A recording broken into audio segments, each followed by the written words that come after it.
So whether it be unseen interviews, rare documentaries, or obscure, unlicensed Doctor Who-esque productions, there are just so many extra Doctor Who VHS releases that they merited a video of their own in the Doctor Who VHS guide. So today I'm going to go over the complete US list for all of these extra special and extra unknown Doctor Who VHS tapes that you are going to need to collect if you want a completely complete collection. Stick around because all that and more is coming up today on the Doctor Who guide. The best box set that you can buy for Doctor Who.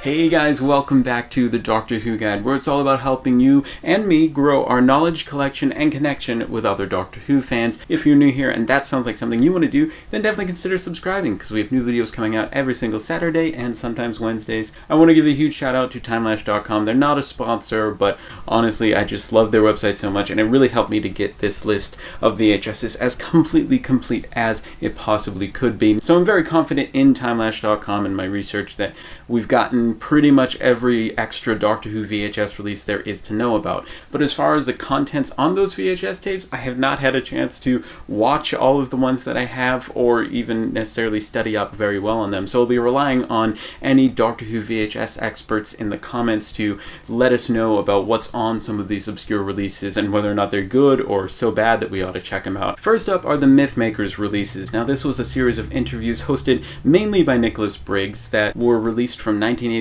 till 2003 in 57 volumes, about one interview per volume generally in the UK. And these interviews were done with the actors who played the Doctor, mainly actors who played the companions, but you do also have some writers and directors and actors who played villains included in this series of interviews. So in the UK you have 57 volumes to collect. However, in the US, we only got about 17 volumes. However, most of the volumes in the US contain 2 interviews rather than just the one, which was the norm for the UK releases. So we get all of the first 24 interviews in the Mythmakers series scrunched down onto 17 VHS tapes, except for the one with Victor Pemberton and Richard Franklin. I could not find anywhere, even on the timelash.com website, volume 15. So depending on whether or not you can find that, you either have 16 or 17 VHSs to collect here. The first one is volume 1, which contains interviews with Janet Fielding and Michael Wisher. Volume 2 contains interviews with Ian Marter and John Leeson.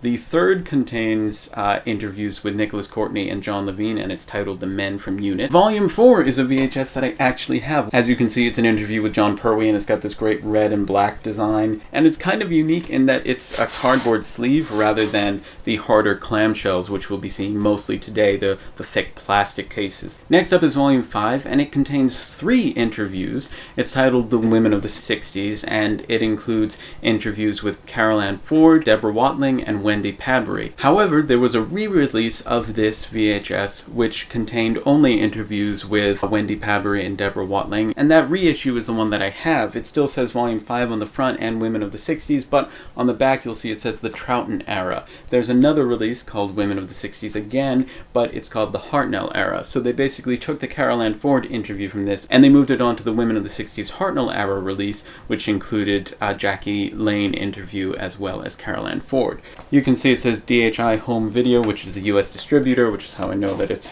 the US release. There's this little card on the inside, as well as the VHS on the inside with this nice red and gold design. Next up is Volume 6, which contained interviews with Sarah Sutton and director Peter Grimwade, and that also got a reissue in 1991. Next up is Volume 7, which is called Myth Runner. It was a spoof of the film Blade Runner, and it basically includes the best of moments from the Mythmakers interviews as well as outtakes. Next up is Volume 8, which is an interview with Tom Baker done at the locations of the android invasion, and there was also a re-release of that in 1991. Next up is Volume 9, which is an interview with Nicola Bryant and Michael Craze, and there was a reissue of that in 1991 as well. Now, I do actually have the original release, which I couldn't find a picture of on the timelash.com website, and I'm certain it's not any of the other versions because they have different cover art. So I'm very excited to show to you guys what this cover actually looks like, and this is the design. It's green, kind of garish, but it's green. You see Nicola Bryant on the cover there.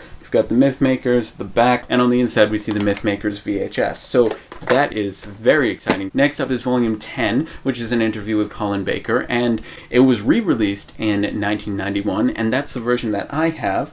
You can see it's got Colin Baker on the front here, a nice black and white photo, and on the back as well. And we've got a card on the inside as well as this gold lettering on the top of the VHS there. Next up is volume 11, which was an interview with David Banks. If you don't know, he played the cyber leader in a couple of 80s Doctor Who stories. He had this great booming voice. I will find the Doctor. We meet again. Just stuff like that. That he does the voice very, very well. Next up is volume 12, which I do own. It contains an interview with the very first Romana. Volume 13 is with producer John Nathan Turner. Volume 14 takes a look at Marvel Comics and the origin of Doctor Who magazine. Volumes 11 and 12 came out in 1990, and volumes 13 and 14 came out in 1991, as well as a bunch of those reissues that we were talking about earlier. I can't find any information on volume 15 of the US release. In 1992, volume 16 came out, and it was an interview with Sophie Aldred. And in that same year, volume 17 came out, which was the Women of the 60s, the Hartnell era release, which had interviews with Carol Ann Ford and Jackie Lane. So that was the Mythmakers interviews, but there were several other interviews and documentaries that came out that you should know about. The first one in this section is a 1983 Doctor Who documentary called Doctor Who in America, and I believe it was made by an American production company, and just looking at the show in general. The next documentary came out in 1986. It was called The Home Whovian, and again it was a look at Doctor Who. However, while it came out in the US in 1986, people would have to wait until 2001 to get it in the UK, which is crazy.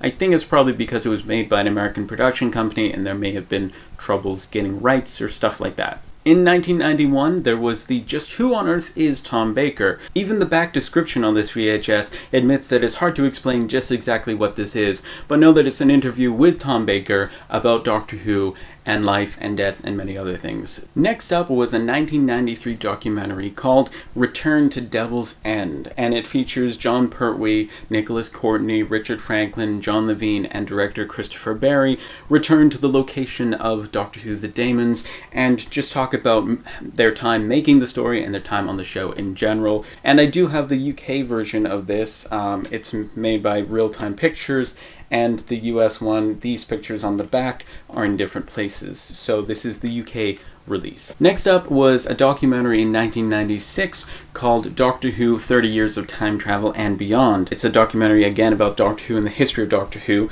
The version I have, I believe, is the US version. I can't tell for sure because timelapse.com doesn't have a picture of it. However, the Amazon listing that timelapse.com links to for this release does have a cover that matches mine exactly. Now, the UK release looks very, very similar to this, the cover art anyway, except that it doesn't have this exclusive sticker, which is why I'm thinking that this is the US release. Next up is a 1996 documentary called I Was a Doctor Who Monster. It's pretty self-explanatory. They talk to people who played Doctor Who, aliens, monsters, villains, that type of thing, and I can't tell if this is a US or a UK release. The inside says it's by Real Time Pictures, which is generally a UK distributor. However, it's got this NTSC sticker on it versus PAL. So that was all the documentaries. Now we're going to go into the authorized spin-offs. First up is Doctor Who and the Daleks, which is a movie made in 1965, which was Terry Nation's attempt to get Americans excited about Doctor Who and to essentially spread that Dalek mania craze, which had swept the UK into America, maybe have a series start over there, if I'm remembering everything correctly. It didn't take off, but it did happen to feature Peter Cushing as the Doctor, which is just incredible, and the movie was based on Doctor Who The Daleks story. So that was released 20 years after the movie aired in 1985 on VHS. It was also reissued in 1989 and 1994. There was a sequel to that movie, also with Peter Cushing as the Doctor, and it was called Dalek Invasion Earth 2150 AD.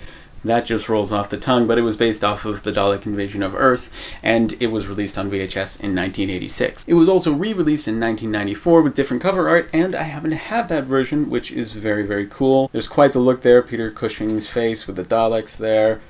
It's a great story, and they're just really fun to watch. I highly recommend looking them up on Amazon Prime or something, because the DVDs are expensive. But playing the Ian character in this story is Bernard Cribbins, who plays Wilfred Mott in Series 4 and the David Tennant specials in the new series. So that's just insane. Next up is an official spinoff, and it is none other than Doctor Who K9 and Company. Now, this was the pilot for a spinoff that unfortunately didn't happen, but it featured Sarah Jane Smith, and it aired in 1989. 1991. So this VHS came out in 1995. Next up is Doctor Who: The Curse of Fatal Death, which was a Doctor Who comic relief spoof. It was about 23 minutes long, and it was written by Stephen Moffat, featured a bunch of regenerations, and it did a bunch of stuff, including having a woman play the Doctor. One custom Doctor Who VHS tape that I got, Doctor Who Dimensions in Time, which I'm thrilled to have on VHS. This was a two-part Children in Need special, which features Doctors 3 to 7. It's a crossover with EastEnders, and, it's not a great story, but it's really fun to watch. It brings back a bunch of